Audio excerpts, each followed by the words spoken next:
showcases to start off your international career, here in America, and then ultimately, against one of the powerhouses of the world. And right now to be against an individual who's 10 years older than you, probably has a little bit more knowledge than you, Hassan, this is going to be a great match, and both of them being really patient, none of them really taking a big effort, not even really tying up, and just kind of a lot of dancing. And you don't like to see that in wrestling. That's why they're trying to get some of these rules to actually open up and make the guys want to score, make the guys want to take an attempt. But you know that usually when you make an attempt, your partner or your opponent's so good that he's going to make an attempt back and possibly score.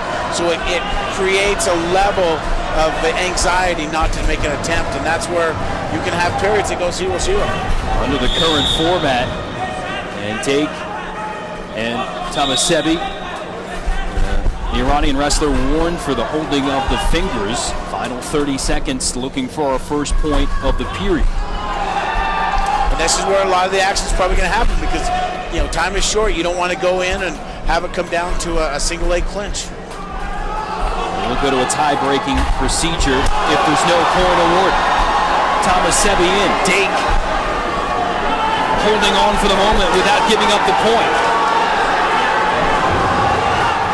And looks like he'll just let time expire, and they'll head to the tie-breaking scenario. And they'll draw a color right now. Colored ball in a bag. There's 4 in there, 2 red, 2 blue. And we'll see which color طهماسبی picks out.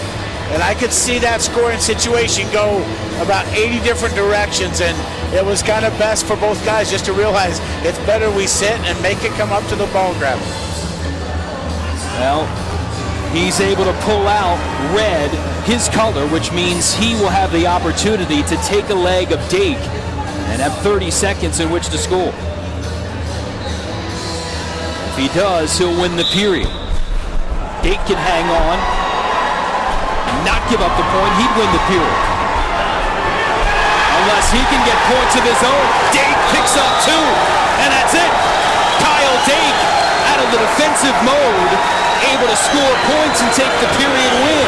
Kid Dynamite just exploded on طهماسبی.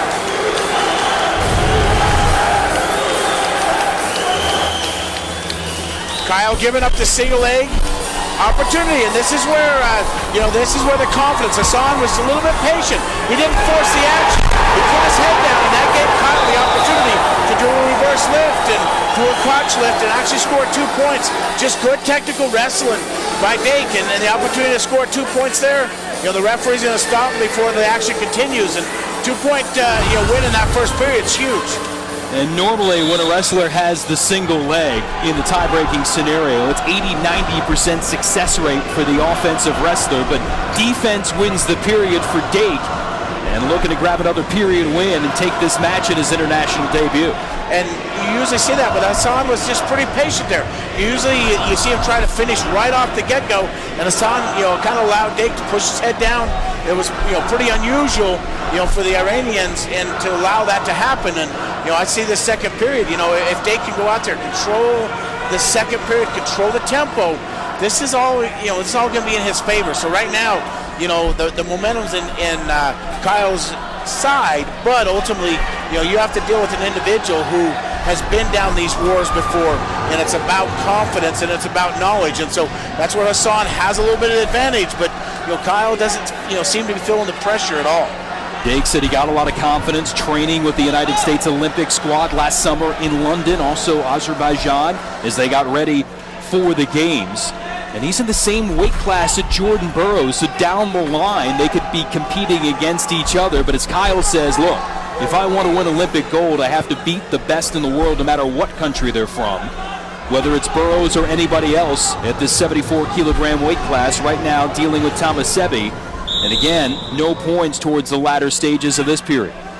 And the referee saying action, telling blue action. That's Kyle in, to go back.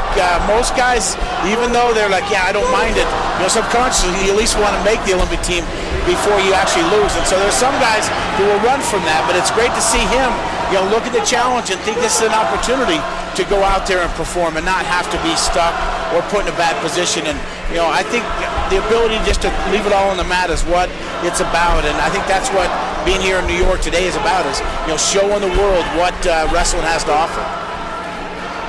Final 5 seconds. Will we go to the tiebreaker again?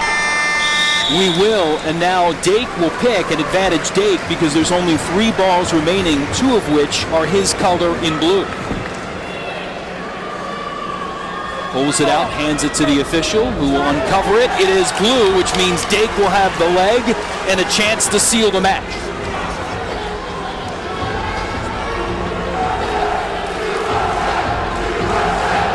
Kurt Angle looking on, part of the contingent here to support wrestling in New York City.